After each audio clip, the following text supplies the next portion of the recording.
You're watching PEGRI TV, Rhode Island's public access channel.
Good evening, folks, and welcome to another edition of An Hour with Bob. And tonight I got not one mayor like we had in the past. We had the mayor of Johnston on, and another time we had the mayor of North Providence on, but tonight we double did it. We got the mayor of Pawtucket and the mayor of Central Falls on. We got Don Garibian, an old friend, longtime friend, and you just changed cameras on me. What'd you do that for? And we got a newer friend, James.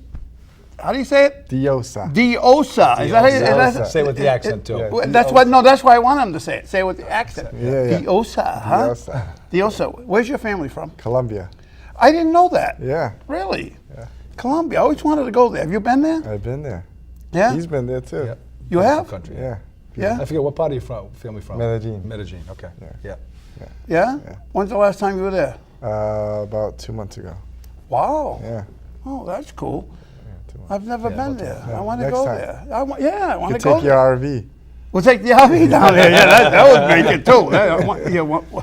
I wonder if that could make it down there. Yeah. I mean, it would make it down there. The motor would make it down there, but I wonder if it would make it down there. With the wheels still on it, everything together. Hey, what's going on with you guys? You're doing a project in Conant Street, I understand. Yeah. What is that all about? Conant So- Street in Pawtucket. So we've worked hard together, both communities, to talk about, and we've called it the Conant Thread Project, right? And so if anybody wants any information out there, you can go to conantthread.com. So I'll start with my disclaimer. ConantThread.com.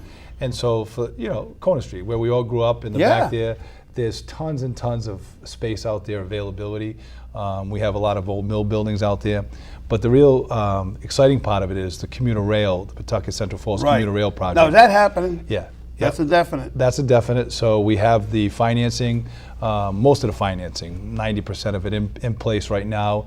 The project is kicking off hopefully in the next couple of months. We had gone out for the RFP, and won't bore everybody, the request for proposals. The state's handling that project, but there'll be a groundbreaking this season, and the work will start for a late 2020 opening, early 2021 opening. So.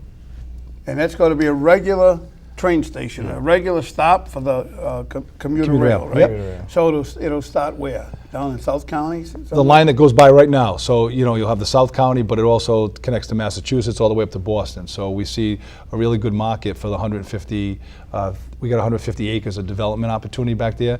So we see, commercial, residential, and really a campus style life over there. So. And what surprised me, we went to your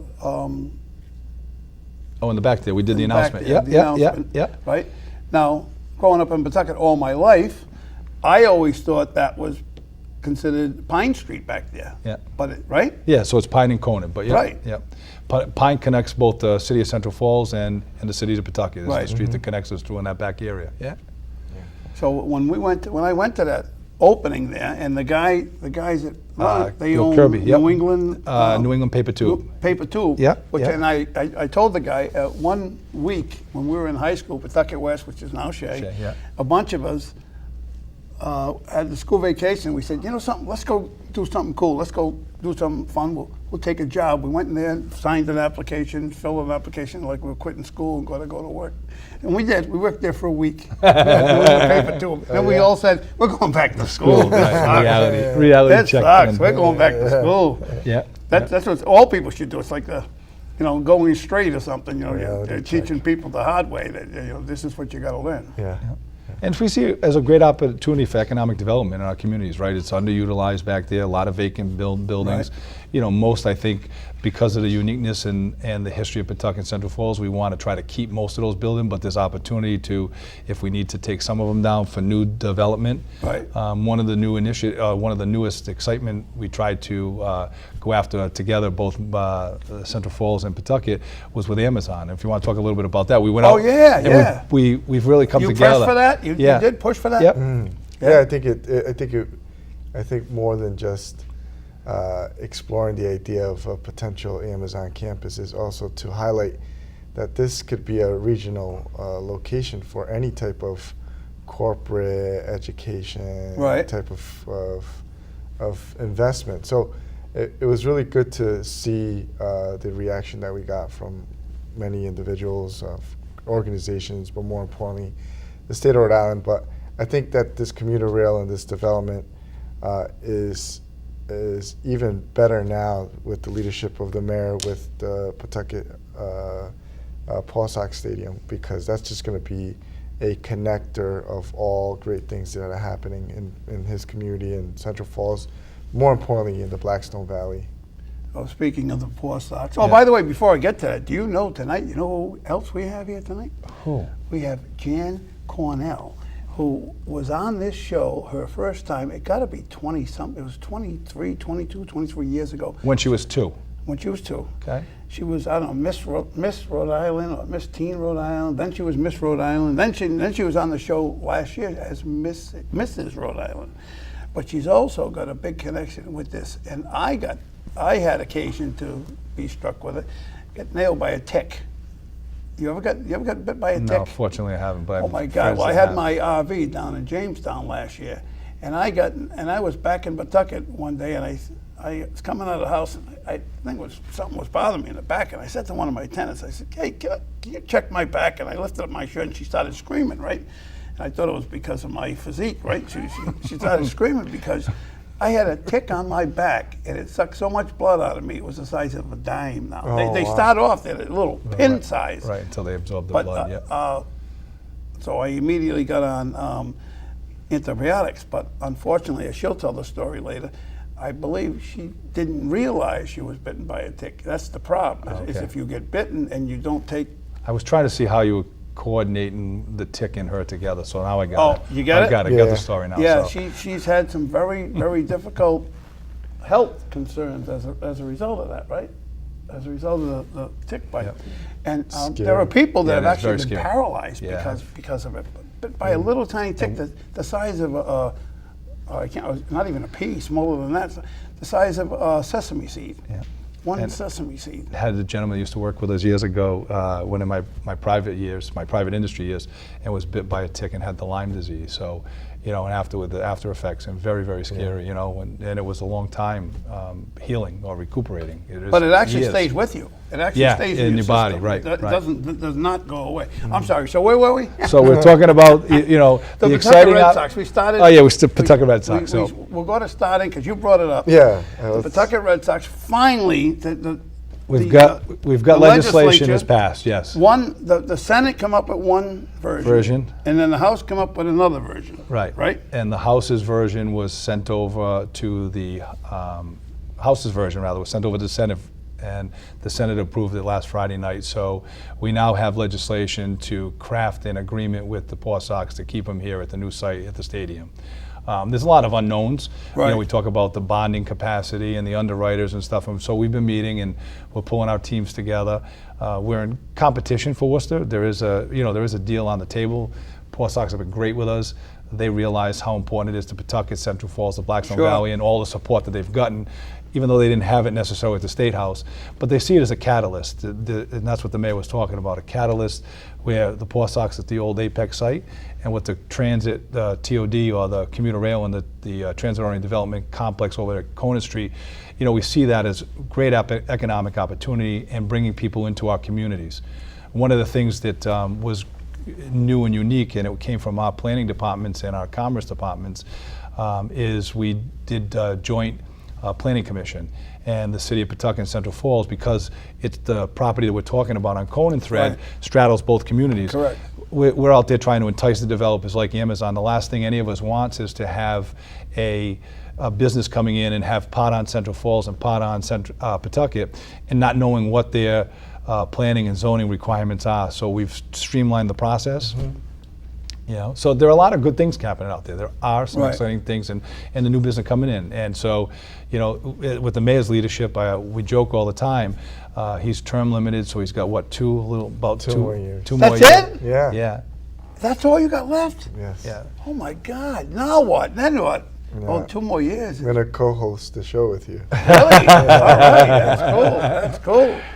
Yeah, that's a good idea. Yeah, yeah. So we're on this fast track, right? You know, selfishly, and Pawtucket has a 2-year cycle, which is, you know, in its own right challenging, but, you know, it gives me the opportunity. It's not term limit, but we have some great projects that in synergy. You know, we now, not to jump off, but we're doing coordinated restaurant weeks. Restaurant week started in Central Falls 5 years ago or so? Yeah, about 5. 5 years ago. In Pawtucket, you know, we don't have to be the smartest person in the room. We'll capitalize on it. And now we're doing a restaurant week, and this is we started one last year at the request and at the leadership of the time Councilor Kano, who's now Senator Sandra Kano. Right. And this year here, we're now doing them back-to-back weeks on yeah? that. Yeah. What is that now? It's the last week of August. Don't ask me the exact date. Yeah. The first week of September. I'm trying to think of what. Now, where are you doing that? Now, I know you did it down in Roosevelt Avenue before in the past, right? No. So this is we're That's promoting oh, all the that's a whole small different restaurants. thing, That's the yeah. Arts Festival. Yeah. So we're promoting all the restaurants in Central Falls who are participating in Pawtucket. There are incentives. They go out there and we're giving out gifts and raffle opportunities. So I mean, you talk about it a little bit because it was your initiative. Yeah, I think know. it's a good way to expose the diversity and different restaurants that are located in both communities. And, Sure. and the fact that our relationship through this project is growing, I think you'll see much more activity coming from both cities to promote their backbones, right? Their restaurants, their small businesses. Well, you got a lot of restaurants in Central Falls yeah, now. Pawtucket too. Really? Yeah, we do. We have a lot of small, and they are the backbone. Yeah, and it's exciting to see, and so I'm sure after that week or 2 weeks that we spend eating, we'll be at the gym together. But You might it's be at good. the gym, yes. You might be. I need to be at the He's gym. That's also a whole little different younger story. than Yeah. both of us. But it's exciting times, and I think that the excitement's back in the Blackstone Valley again. I think so.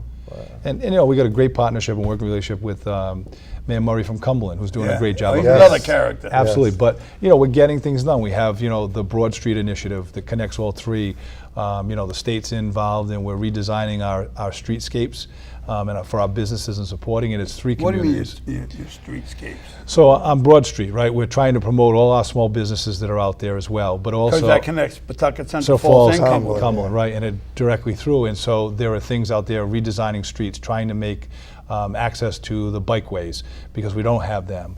You know, connecting different types of street lighting, right, and making it a central theme, if you will. And so there is a lot of synergy and a lot of hardworking mayors, and I mean that honestly, not about ourselves. We have a good group of mayors trying to move this state forward. Yep. And we realized, you know, years ago, you know, the old school was that, you know, this is my community, Right, and everyone I'm for worried about themselves. right. You know, Everyone it was for everybody, right? localism, Now yeah. we realize, you know, we're sharing some resources in all the communities, and we're doing those type of things. So. Yeah, and it's also great, you know, being at the time when the new kid on the block and having someone like the mayor be very accessible and guiding in different decisions. And I think that through his leadership, you've seen not only myself, but now Mayor Murray, who's doing a great job in Cumberland. You know, it's easy to pick up the phone now and say, you want to partner up, you want to explore. We're not alone anymore. We don't feel like we're alone. Right, you know? right. That's due to you. No, it's- Seriously, credit. Is it really? Credit, you know. It's No, due. and it's great. It's great relationship. You know, it's hard. It's easier just to get stuck in your own zone. Right. You know, and you know, but there's a lot of great things. And this project here with the Conan Street, like, there's opportunity there, right? You know, that's an uncapped resource that we have. It's trying to get that, and the commuter rail stop. Or is it going to make it? though? Will that explode that will really make it, Right. right? Yeah, Absolutely. Oh, yeah. I think if you evaluate communities who now have commuter rail. The sites. revival of it. Oh, it's incredible. The transformation is limitless, I should say, and I think that we're going to see that within the next 5 to 10 years in the Blackstone Valley. Well, it's the urbanization of the whole country. Everybody's Absolutely. going back to the urban. They want to be back in the cities. Yeah. It was Right. Every years ago, it was everybody wanted to get out of them. Yeah, everybody wanted to be in the suburbs, right? Yep. Now all of a sudden they want to be in the cities. One of the other, it's important part is like the relationship, not only the communities, but we have with our business community. Like, so we have the Pawtucket Foundation, which is now the Pawtucket Central Falls Foundation, right? We joke No, about that, right? seriously, yeah, but, yeah. Yeah. but they're the business community, right? So we have those synergies and we're able to capitalize on a lot of the resources that the city doesn't have necessarily. We've got great groups out there like the Pawtucket Central Falls Development Corporation, investing in the affordable housing, if you will, and trying to make sure that we're doing great designs in our community for different single-family homes, residential homes. Right, Right. right. And so there are a lot of good things happening out of there. Don't get me wrong; there's a lot of struggles, right? It's all about dollars, and we have that. This is why this project is, really going to be the spark that helps that underutilized area out there. Well, who come up with this idea? Listen, smarter people than us. We just take credit for it. We just cut the ribbons. But no, the commuter rail. I mean, you look at, you talk to the planners, the commerce people, the designers, and the business people. You don't have to be the smartest person in the room, but you recognize. You look at like an Attleboro, and because that's local to us. Sure. And the growth that they've seen just around having that train stop there, or the commuter rail stop, I should Yep. say. You know what I mean? It's just where we're so close, right? Pawtucket and Central Falls are between Providence and Boston. Two high visibility, two really high markets, if you will, and job opportunities, right? The cost of living is outrageous, right? People can't Oh, afford God, yeah. right? So you have it where it's affordable here in Pawtucket, here in Central Falls, and, what access do they have, It's not it's his generation, but it's not our generation, right? It's commuter rail, it's the IT, right? They don't necessarily want a car, right? No, they want to be texting all the time. Right, absolutely. It's the Ubers of the world, or it's the train, right? Commuting back and forth, right? That's what we are trying to attract, in this development, having that commuter rail and bringing them. Listen, you can live in Pawtucket or Central work in Falls Boston. and work in Boston. You want to? It's a quick connect. It's an easy connect, and there's Right. opportunity there. And you can text for the whole hour. Yeah, absolutely. Right? Absolutely. You can do that and I'll tell you, I noticed that owning an apartment house, I put an ad in the paper, on Craigslist. Yep. And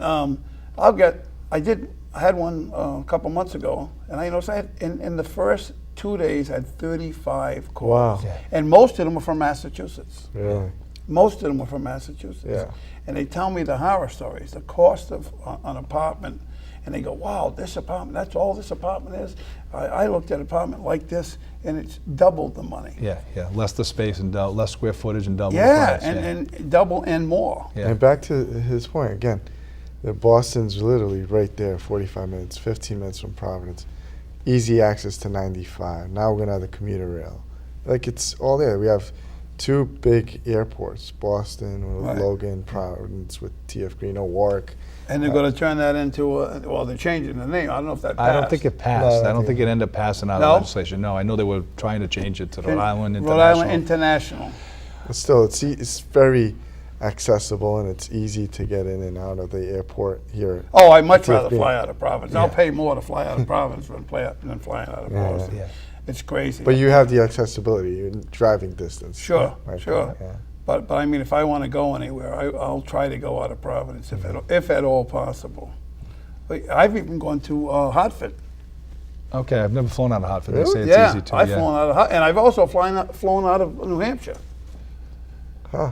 Yeah, it's a smaller airport still, right? Yeah, I think, but they yeah. do say it's easy. Yeah, easy It- access. I mean, it's like right in, right out, like this airport. Nothing worse than you come back from a long trip, and now you gotta wait for your stuff, your luggage and everything, and if you get it, and then you gotta find your car or find a ride, Yeah.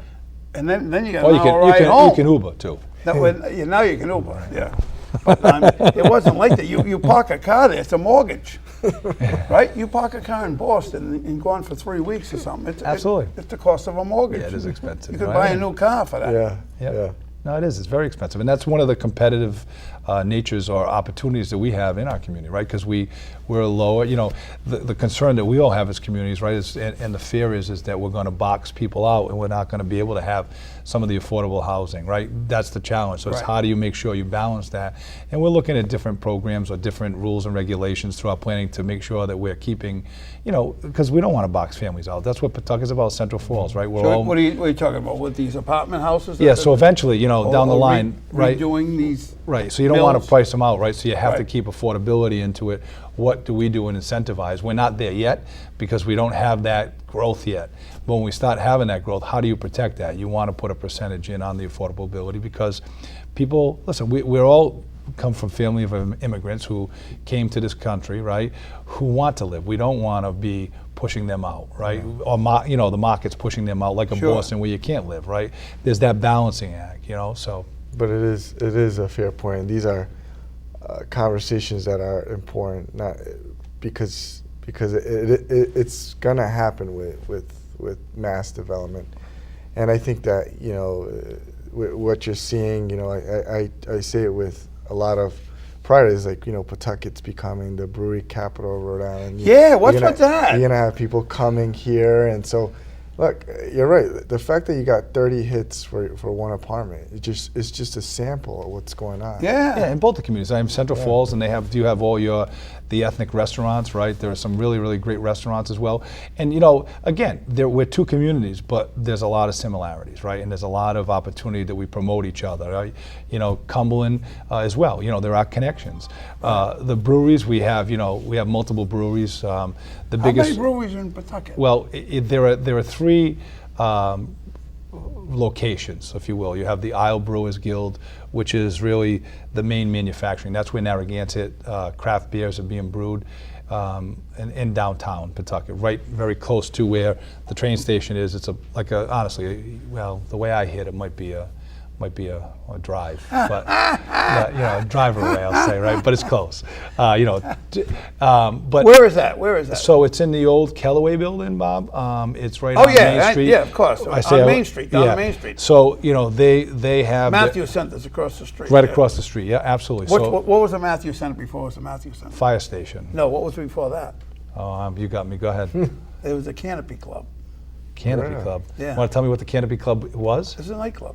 Oh, okay. It was a All right. nightclub. All I right. shined shoes in the place when I was a kid.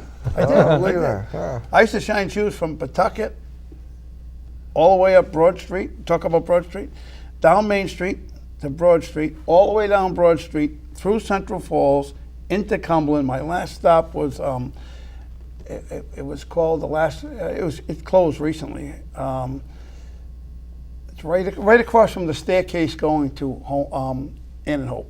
Oh yeah. Stephanie's it was, I think it was called. for a Okay. while. Yeah. Yep. Yep. But whatever it was before, though, something Den or something, Elch's Lodge or something. I can't remember the name of the place. Listen, you could just BS us. We're not going to know anyway. Yeah, that's right. Yeah. It was right there. But I used to shine shoes all the way there, and then on the way back, not to come back the same way, I'd take a right onto Hunt Street, and I hit the VFW. Oh yeah. And then I'd come down, and there was another bar or two on that street, on Hunt Street. Yeah. And I'd take a left onto Dexter, and I'd come all the way down Dexter back to Pawtucket. Yeah. It's funny you mentioned the VFW because Central Falls just did a great project over there and renovated. So Yeah, we built a brand new Veterans Park.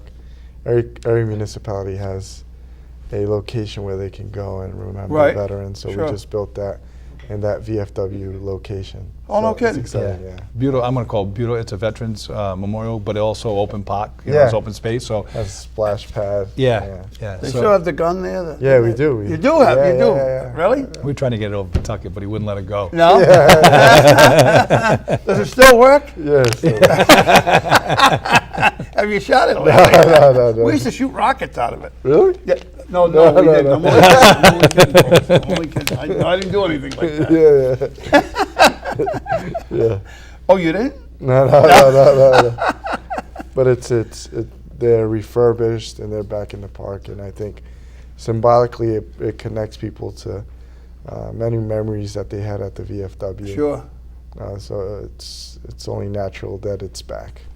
in the location. Now, Jenks Park, you have some things going on there. You've had, Yeah, we hold our summer food program there, so it's a central location for kids to be able to walk from any corner of the city, and right? we provide breakfast and lunch and a full day of activities, and it's overwhelmingly one of the best things that we have for our kids for the summer to keep them actively engaged in learning, because we try Sure. to do activities where they can learn stuff and not just stay home.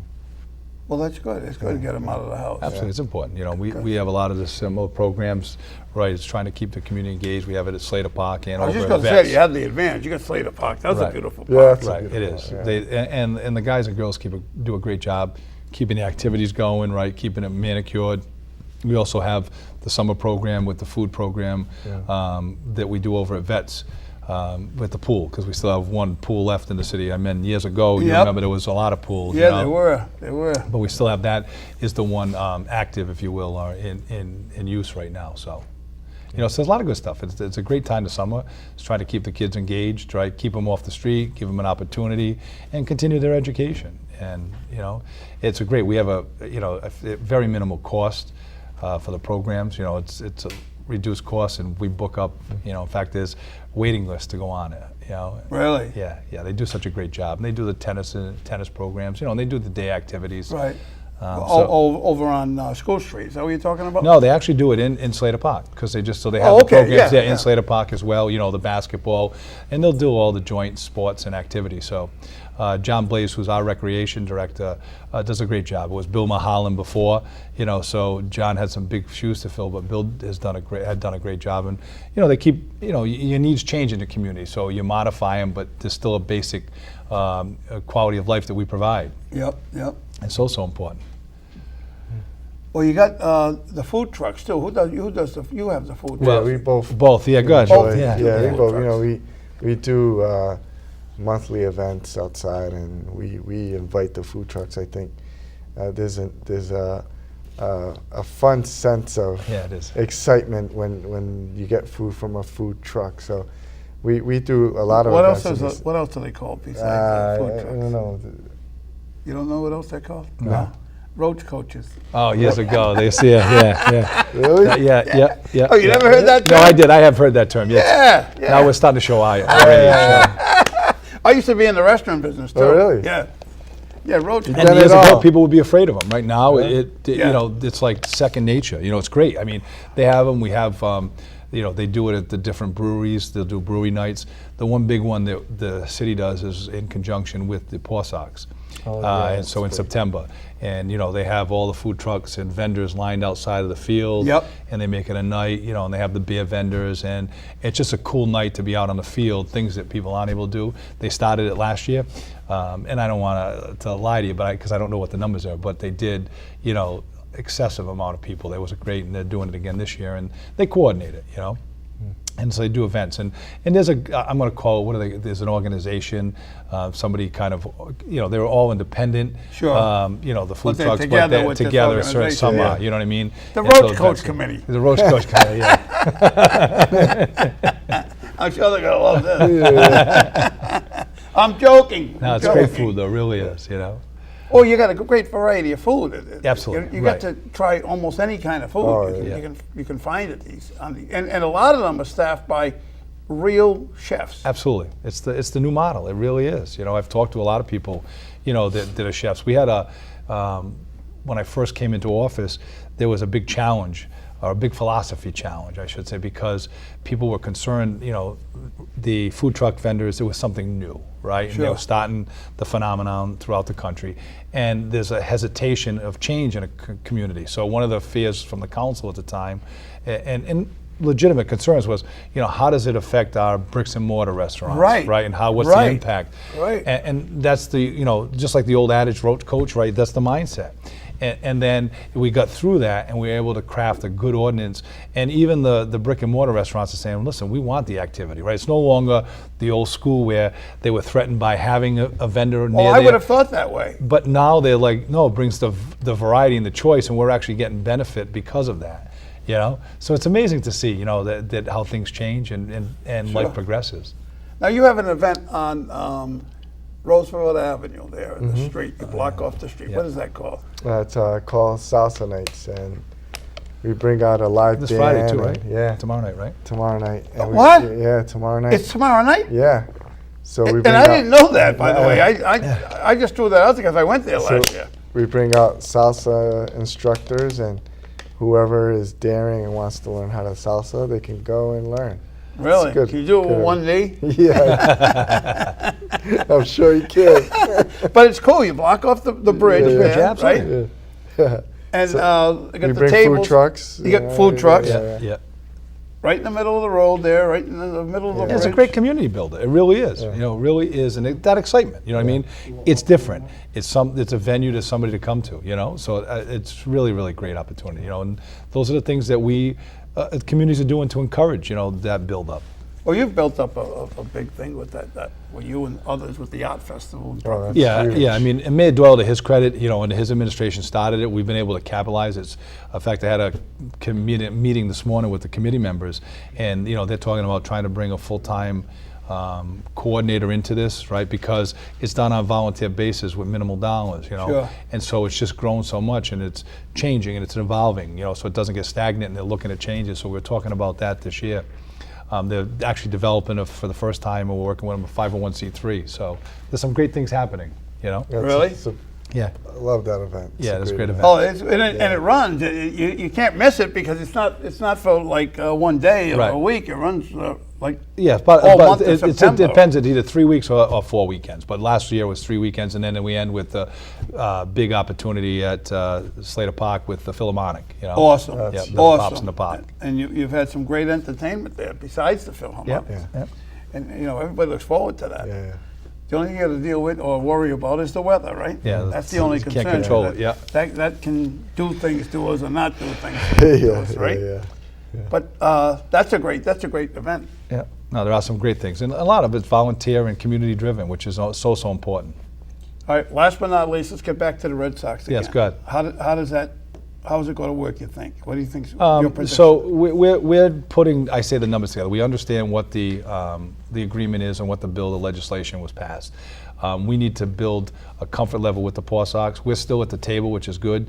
Worcester definitely has a deal on the table. They haven't used that against us, but we know that time is of the essence. Have And- you talked to the mayor of Worcester? No, I have not had a conversation with the You mayor didn't of threaten Worcester. him or nothing? No. I would have threatened him. No, I can't. That's the old school. I can't anymore, right? You know, I've said at the end of the day, Pawtucket, as much as I don't want to put any other community down or challenge, Right. we're a whole different community, right? The location is attractive. It's on the highway. You have the metro area here. We have communities like Central Falls and Cumberland and the Blackstone Valley and the state of Rhode Island with that access, right? So it's really going to come down to dollars and cents, and what we're trying to understand is what the true impacts are going to be on the legislation that was passed. Clearly, there's going to be additional costs that come with it because to speak Because of the interest. the shift of the risk over. Right. It's what can we get those bonds for, and what are the underwriters going to require? That's what we need to Well, get they're talking into. $80 million difference. I mean, that's a bit high. That is a bit high. So some of the things that it's really about what the rate you're going to get Right. for at the time for the bond rating. So there are things that you can do, like there are different private ventures out there that'll invest their pension capacity into. Sure. So and they're only required to get a 1% above the current market. So when you saw the analysis done, they're going on governmental bonds right now, going about 3.5% to 4%. So I think that was worst case because you could go up to 9% on a private Wow. market. It could go as high as. Our job is to keep it down with the bondholders and with the underwriters to really keep it down to the 4% to 5%, right? So the exposure is limited. And then it's trying to, how do we capitalize the whole, or capture, I should say, the revenue in that district. So, I mean, I feel very, very optimistic. You know, they're still at the table. They've given us an opportunity. You know, we've lost a year because this, you know, the General Assembly didn't pass it last year. So, you know, from a nature and a business standpoint, Worcester's had an opportunity to know all of our cards, right? Everything's been on the table, know the deal, and try to make it that much better, right? But at the end of the day, I think Rhode Island and Pawtucket are definitely a better market, and it's making sure how do we get that done. Well, the other thing we hold the card on is history. Absolutely. We have the history of the longest game. Absolutely. Was played in Pawtucket, Rhode Island, not Worcester. Yeah, and we've got the national park, which is the Slater Mill, which Right. is our newest national park. There's a much more attractiveness here. It's making sure, because it comes down to business at the end of the day, right? And it comes down to numbers, and we just have to make sure that the numbers are competitive. Well, and when will we know? That's everybody's asking that, and I wish I could tell you because it's going to stop my phone from ringing, right? We get all these inquiries. I don't know, right? I mean, it's gonna. We're talking probably a month or so. Really? You know what I Yeah. mean? Yeah, because we got to go out and we got to start marketing, have conversations. You know what I mean? So it's very hard to say. Even a month might be too short. But everybody's calling because everybody wants to know, right? The inquiring minds want to know, Right, right?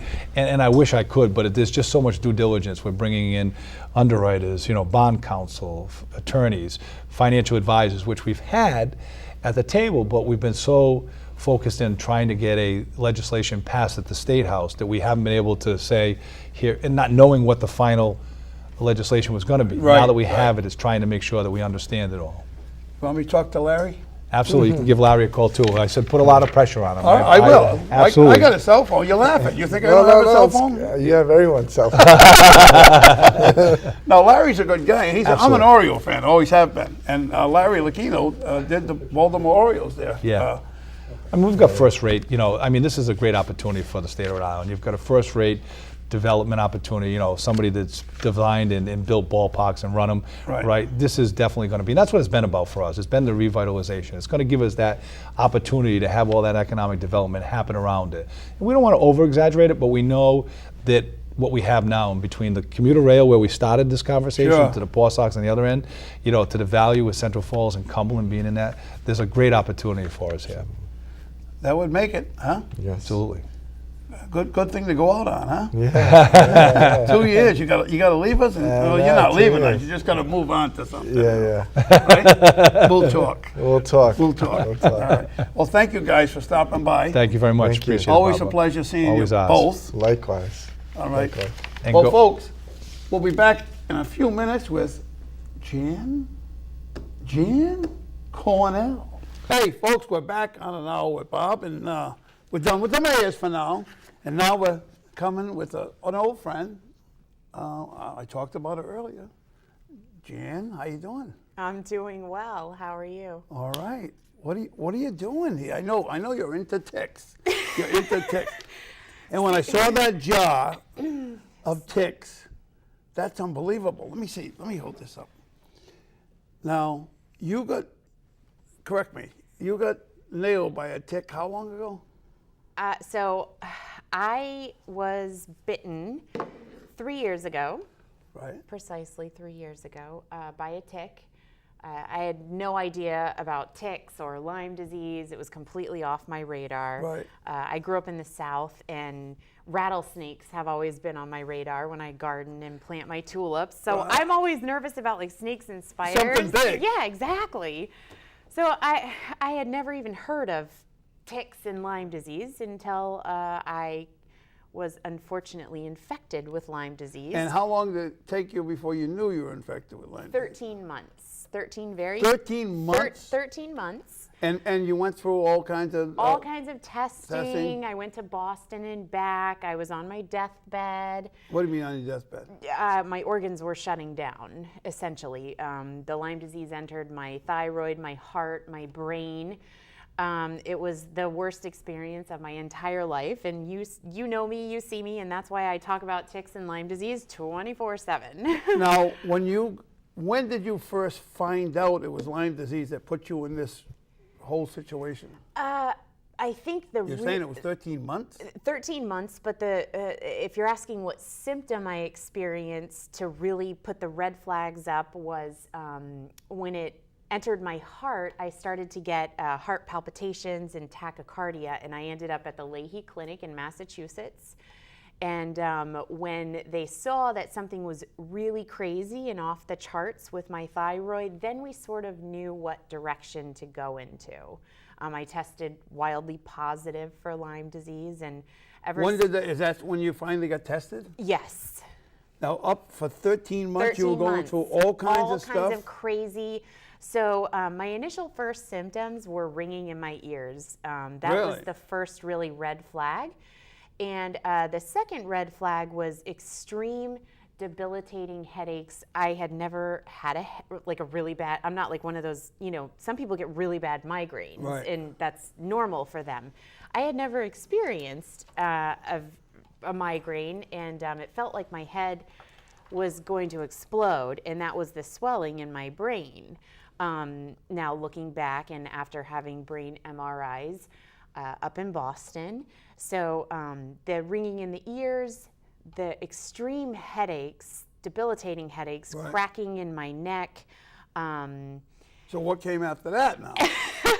fevers, sort of a brain fog that you can't seem to lift yourself out of, blurry vision. I lost vision in one of my eyes. My eye went black. Just crazy stuff happens with this Lyme disease. And the funny thing is that every patient is different. So I had the headaches, the ringing in the ears, the cracking of the neck. But you might experience your joints and your knuckles to flare double the size, Right. or have debilitating backaches, or burning in the feet. A lot of Lyme patients experience intense burning that goes into their feet and up their legs. I did experience the burning in the legs at Right. one point in my journey. So the sad thing is that a lot of patients out there, they're stuck in the medical system. They think they have MS, they don't. They think they have Parkinson's, they don't.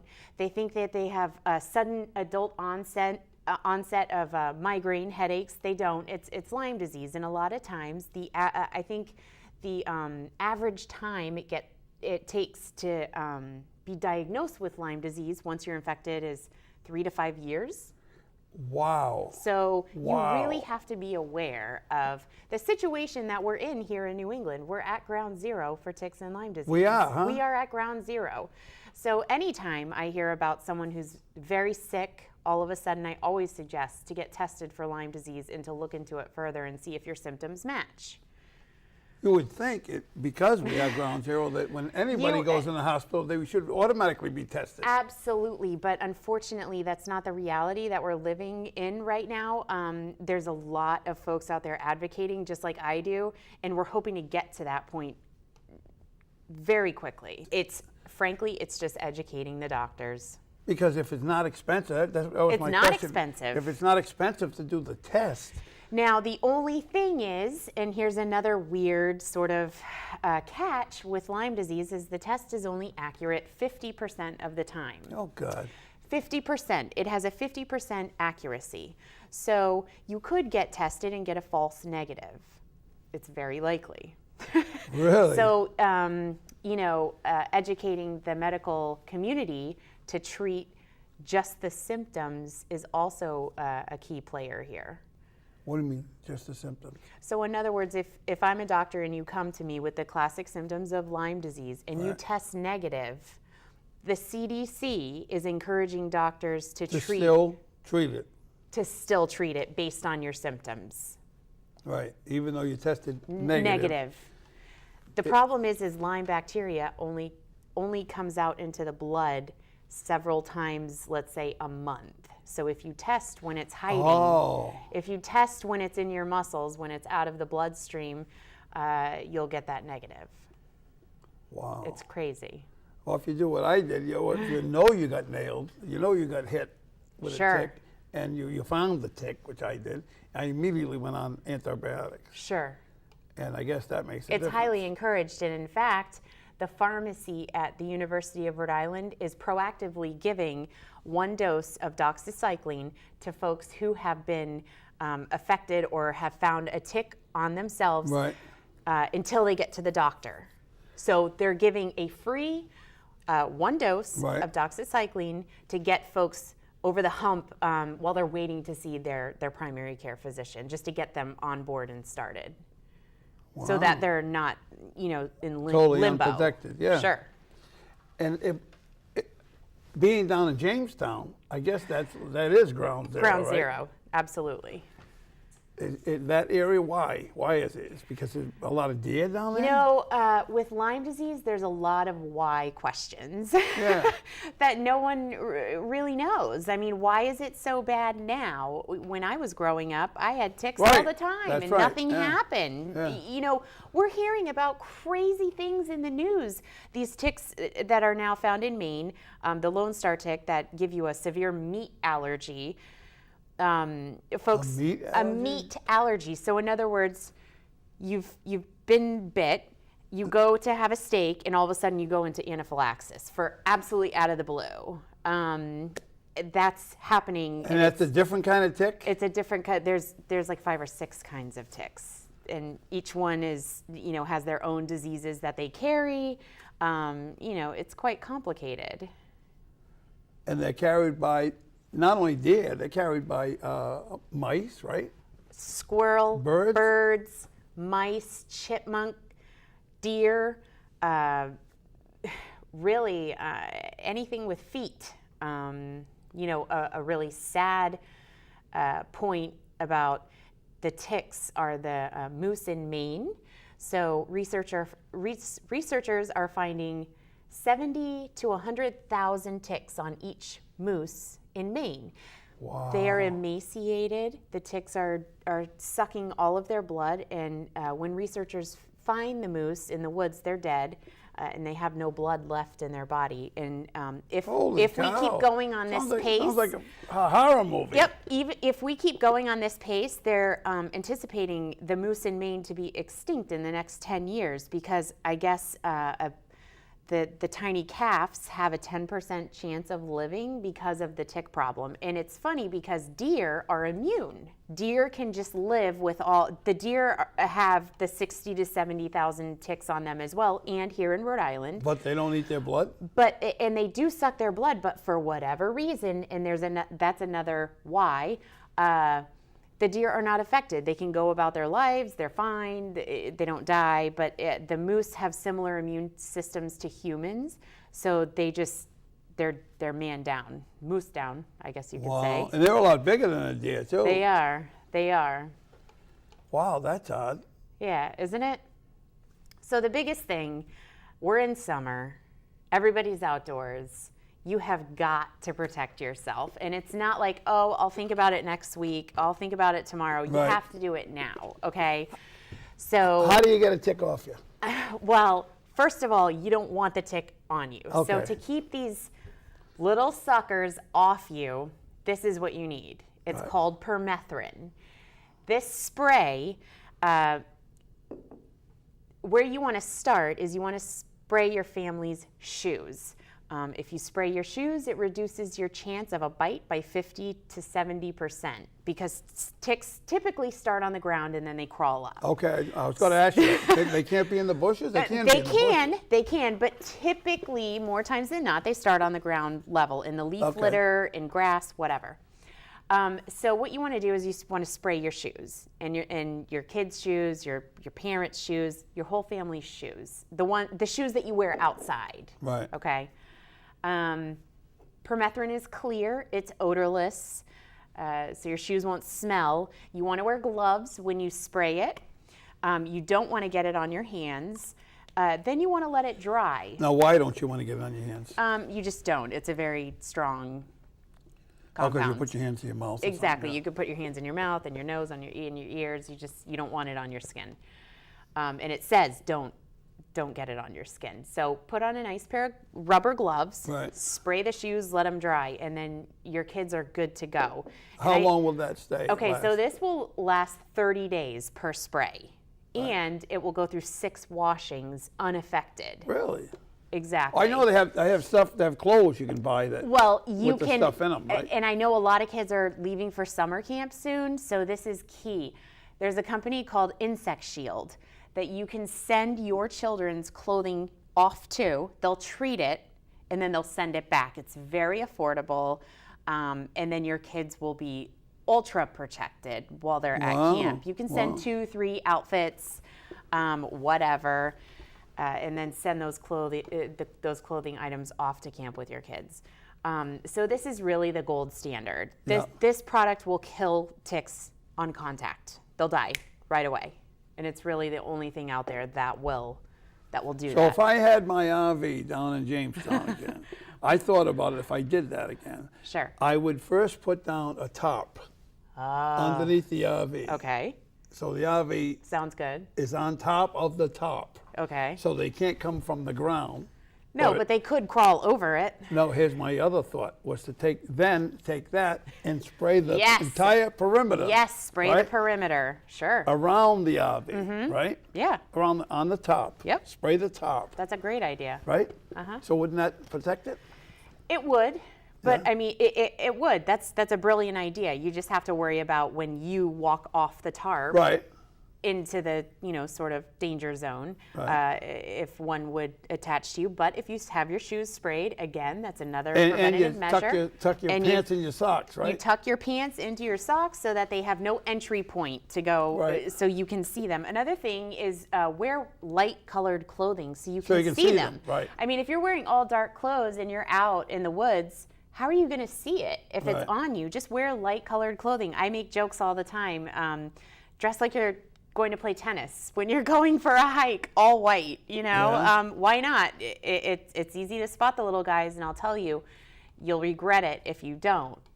Right, I yeah, mean, it's yeah. better safe And they're than so sorry. damn small, some of them. You can Absolutely. hardly see So them. I brought this bagel, and this has 6 ticks on it. Can you see them? That has 6 ticks on it. It does. They're the size of a poppy seed. Are those ticks right there? Is that No, that's a poppy seed right here.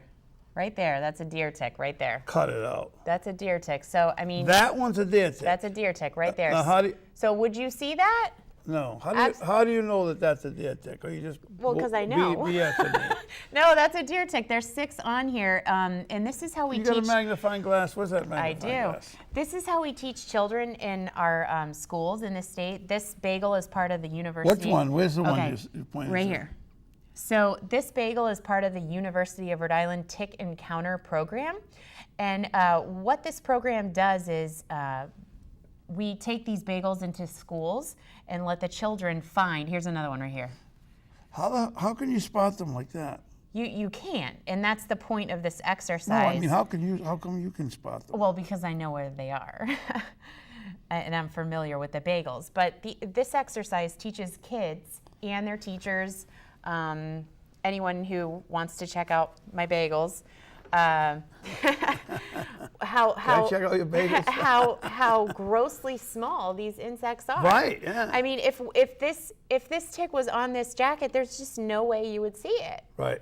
And Right. And that's really the point of the exercise, is to really educate. I think when folks think of a tick, they think of some big bug that they're going Right. to see. That's Well, huge. when they start sucking your blood, they get bigger. They get bigger, but even the ones that start off this small, they really don't get huge. I mean, they don't get much bigger. This is the So Lone this is Star a tick. tick, the deer tick, Yeah, and so the this dog is the tick. actual sizes of the different varieties of ticks. Wow. And that's from tickencounter.org. And You get a shot of that? tickencounter.org is an amazing website. It's a local resource. Tickencounter.org. Yes, it's a local resource out of the University of Rhode Island. And if you find a tick, go to tickencounter.org and it will walk you through the whole process. It will walk you through removal, prevention. Everything you want to know about ticks is on tickencounter.org. You know what I found to be amazing? How long they can live. Without food and water. Oh, it's or disgusting. air. Or air. I know. I had one. I put it in a little plastic container about that big. It had Repulsive. no water. I know. It had no air. They're like and aliens. no food. 11 days that thing lasted. Sure. 11 and days. That's why you want to treat your pets too. Seresto Oh my collars are the golden standard, just like permethrin. What are they called? Seresto collars yeah. on your pets, because if your pet brings a tick into your house, Right.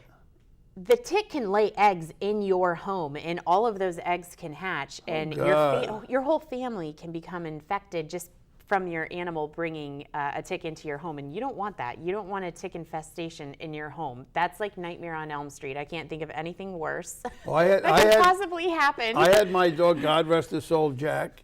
Yeah, your little beagle. My beagle. I took him in the RV one night and to check him out. First couple nights we were there, and I looked at him, and he had a tick on him, and I did everything I could to get that tick off him. Sure. And it dug right into his back, and he was bleeding So- profusely. I was going to bring a pair, but this company Tick Ease, it's tickease.com. They make tick removal tweezers, and they're surgical grade, and this is an amazing tool. The tip of these tweezers is tiny. I gave everyone took all my Tick Ease tweezers. I need more, but these tweezers, if you would have had a pair of these tweezers, I bet you could have gotten the tick out. Really? Sure. But supposedly, sometimes you get the tick out, but you don't get all of the tick out, right? Exactly. You want to. Okay, so I'm bringing my balloon out. All right, You ready? Bring the balloon. Okay, so here's your tick. All right, guys, here's That's your a tick. tick? This is a big tonight tick. we have a green tick. A big so here's one, your too. tick. So you want to take the tick out intact. You never want to damage the tick. Don't twist it. Don't pop it. I just did a talk for the Boy Scouts in East Greenwich, and I asked the boys, what do you do when you find a tick? And they said, and this is always the answer from the crowd, burn it, Right, stomp right, it, right. flush it, Yeah. put it down the drain, light it on fire. Yeah. I always get that. Someone always says, light it on fire. Right. No, keep it. It's your little gold nugget here. You have to save this, because if you end up getting sick, you can send this to the University of Massachusetts, testatick.com, and they can tell you what viruses your tick was carrying. Also, folks say, oh, well, pour peppermint oil on it and it'll back out. Well, before it backs out, it's going to throw up all of its bacteria into your bloodstream because it's Wow. going to get sick. Do not pour any essential oils on your tick. Yeah, somebody also said put No. gasoline on it. Never, because it's going to make the tick really mad and then it's going to throw up in your body. So you want to get the tick with tweezers, okay? Yeah. And you want to pull it out whole quickly. You want to grab it by the head. So here's your tick. Grab it by the head, swift pull, and then keep it. Put it in a Ziploc bag. Make sure it's sealed. Put it in your freezer and label it. Label the date. June 27th. Keep it in the freezer so that you have that tick to send for testing should your child or yourself get sick. Right. But never disturb it. Never pop it, twist it, burn it, douse it. Keep it happy. But why is it so prevalent in the Northeast? That's what I don't get. That's a question that, It's only the Northeast, too. well, right? no, it's across the country. Is it? It is rapidly spreading. Lyme disease and these tick-borne diseases are rapidly spreading across the United States. Why? I would love to answer that question for you. My job is just to warn people. Right. Yeah, warn yeah. citizens, warn parents. Wow. So That's unbelievable. you got to stay safe. You have this, right? I'm going to have to get some. I don't So have they it. sell this, Rhode Islanders. They have You can't this. say where. No, can't say Oh, where. no, you can't say where. that. Okay. They sell it. Yeah, you have to buy this. They have to buy it. These are Somewhere. ticks. These Buy are it anywhere. ticks. Oh, okay. So folks, this is a jar of ticks. There's about 36 ticks in here. This was given to me by an elementary school nurse in Rhode Island.